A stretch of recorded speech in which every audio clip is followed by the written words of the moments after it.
Bienvenidos a Neurociencia y Gestión Humana, en nuestro podcast del Departamento de Neuropsicología de la Universidad del Valle de Guatemala y la coordinación del área industrial del Departamento de Psicología. El objetivo de este espacio es conocer algunos temas vinculados con la gestión humana y la neurociencia, su aplicación y la forma en que puede ayudar a las personas. Soy la doctora García de la Cadena, directora del Departamento de Neuropsicología y del Neurolab de VG, y está con nosotros el ingeniero Ramiro Castillo, que es el director del proyecto Transformación aquí en la Universidad del Valle. Bienvenido, ingeniero Castillo. Muchas gracias, Claudia. Gracias por invitarme. Sí, gracias por estar con nosotros. Bueno, vamos a hablar de un tema que me parece que es muy interesante para los que nos escuchan, y en este episodio hablaremos sobre el liderazgo y cuáles son los factores que intervienen en el liderazgo. Así que vamos a empezar con la primera pregunta. Ramiro, ¿cómo describirías el liderazgo siendo un líder como eres tú con estos proyectos? Cuéntame. Muchas gracias, Claudia. Pues, mira, creo que el liderazgo puedes buscar muchos conceptos. Si uno busca en Google, digamos, se puede encontrar muchas terminologías, pero realmente el liderazgo para mí va mucho más allá de un simple término, digamos. Creo que antes se conocía a un líder como alguien muy autocrático, alguien que tomaba las decisiones y decía qué es lo que había que hacer, alguien muy dominante, digamos, y últimamente hemos visto que un líder tiene que ser alguien mucho más participativo, ¿no? Alguien que tiene que coachar más a su equipo, más liderar a su equipo, más influenciar a su equipo, más que realmente decir qué es lo que tiene que pasar o tiene que hacerse. Entonces creo que el liderazgo ha ido teniendo una evolución interesante a estos tiempos. Y creo que fundamentalmente algo que nos distingue de los tiempos de ahora con los tiempos anteriores es el acceso a información, ¿verdad? Hoy la gente tiene mucho acceso a información. Antes era el líder el que tenía la información y decía qué es lo que tenía que pasar. Y hoy, como todos tenemos tanto acceso, realmente el líder lo que tiene que hacer es un facilitador, más que al que tiene que decir qué hacer, ¿no? Claro, y además nos estamos enfrentando también a un grupo de personas que no solo estamos expuestos a la tecnología, sino que también, como tú dices, tenemos acceso a la información. Yo recuerdo hace muchos años que los jefes, y les decíamos jefes a los líderes, ¿tú crees que ha habido, o era esa verticalidad que había en relación a ese rol que tenían los jefes y ahora los líderes? ¿Cómo lo ves? Sí, y totalmente. Y ese tema de jefes era el jefe, ¿no? Yo me acuerdo que teníamos en la planta, en una organización que trabajé, en una fábrica, había una persona que le decía a los subalternos, miren, aquí así es, y si no les gusta, ahí está la puerta, ¿no? Entonces, ese tipo de cosas ya no es posible, ya no es sostenible, porque hay tantas oportunidades ahora, hay distintas, digamos, posiciones que sinceramente la movilidad y el talento ya no se queda, digamos, en una empresa durante 30 años, digamos, o 40 años, como lo habíamos visto antes. Entonces, se requiere una evolución de liderazgo. Claro, oye, y no solo ha evolucionado los conceptos de liderazgo, sino también las personas, es decir, liderar a las personas ahora es complejo, en el sentido de que el líder tiene que ver las características para potencializar ese talento, ese trabajo o los proyectos que se tengan que hacer. Si tú puedes darte cuenta qué tipo de colaboradores tienes ahora, ¿no?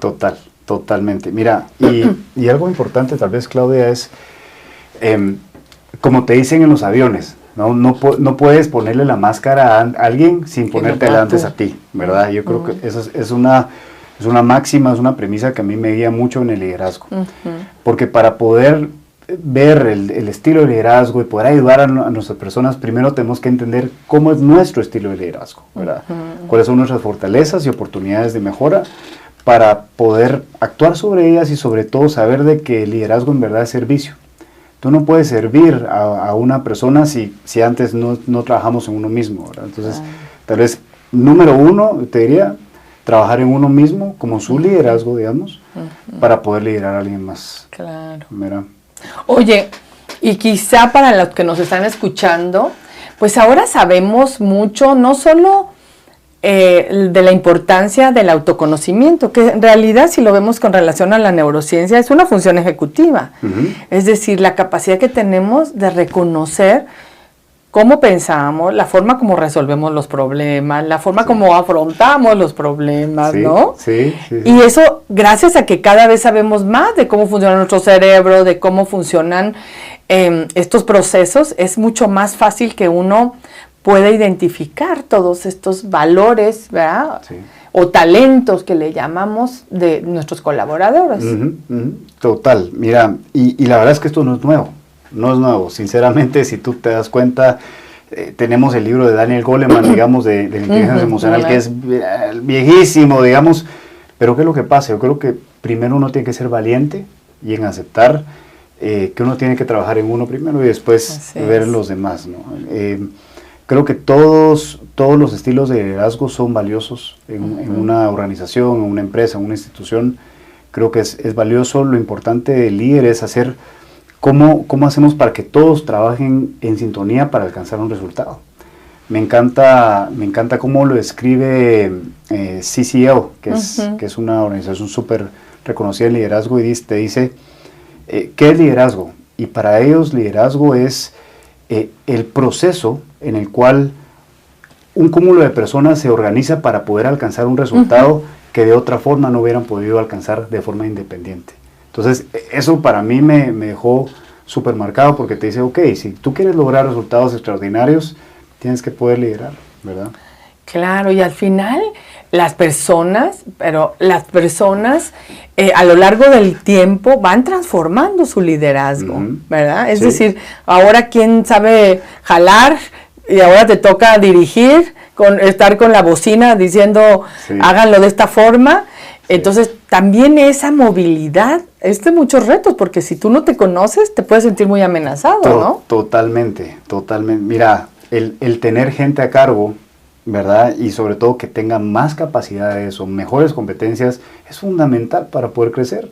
A veces los líderes no nos damos cuenta, digamos, por algunos miedos, ego, ¿verdad? ¿Qué me va a pasar? Mi posición me la van a quitar.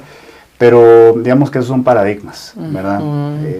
Yo creo que al final de cuentas uno tiene que animarse a liderar a personas de distintas, digamos, estilos y al final de cuentas creo que es un beneficio tanto para uno, pero también para la institución o para la organización, para la empresa donde uno está, ¿verdad?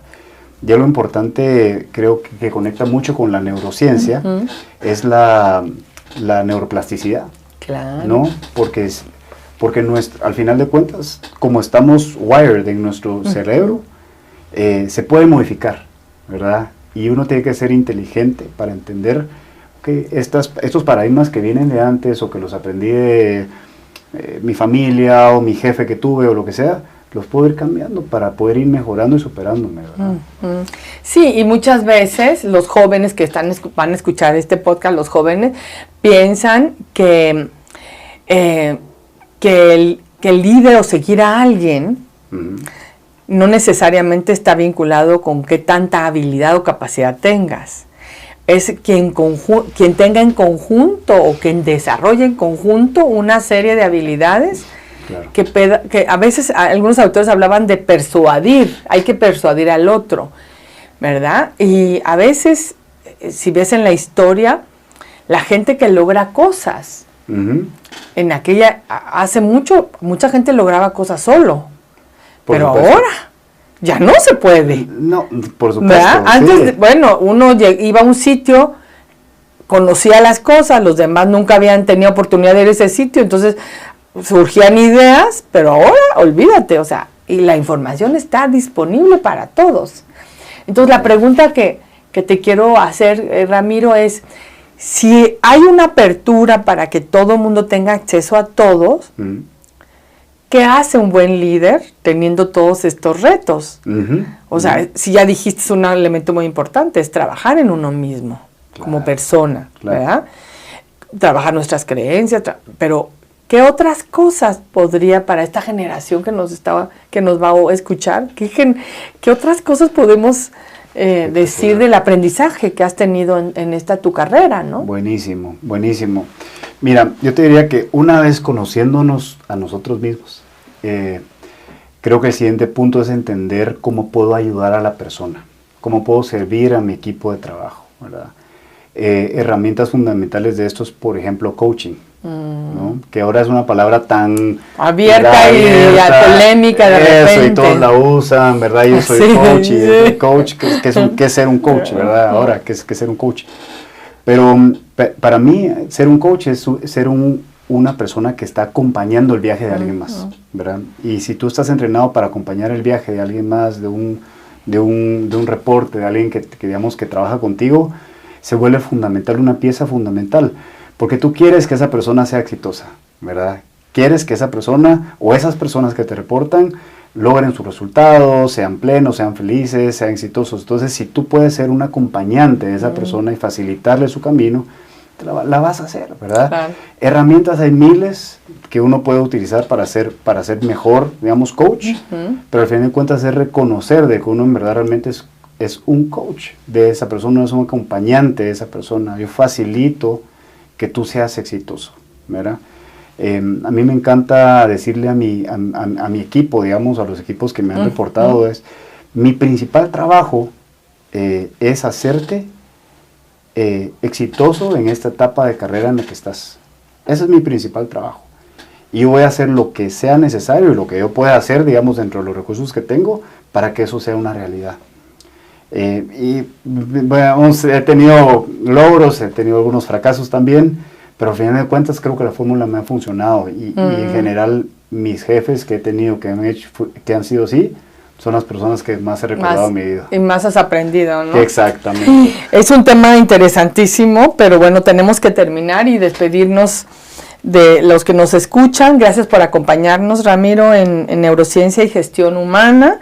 El tema estaremos próximamente ya publicando el siguiente capítulo que hablaremos, y una parte muy importante que creo que vale la pena hablar también en los equipos es la ética, ¿verdad? La ética y las reglas éticas en este mundo de la gestión humana, ¿verdad? Y del trabajo en equipo. Así que te agradezco mucho que estés con nosotros. Muchas gracias a todos por acompañarnos. Hasta pronto.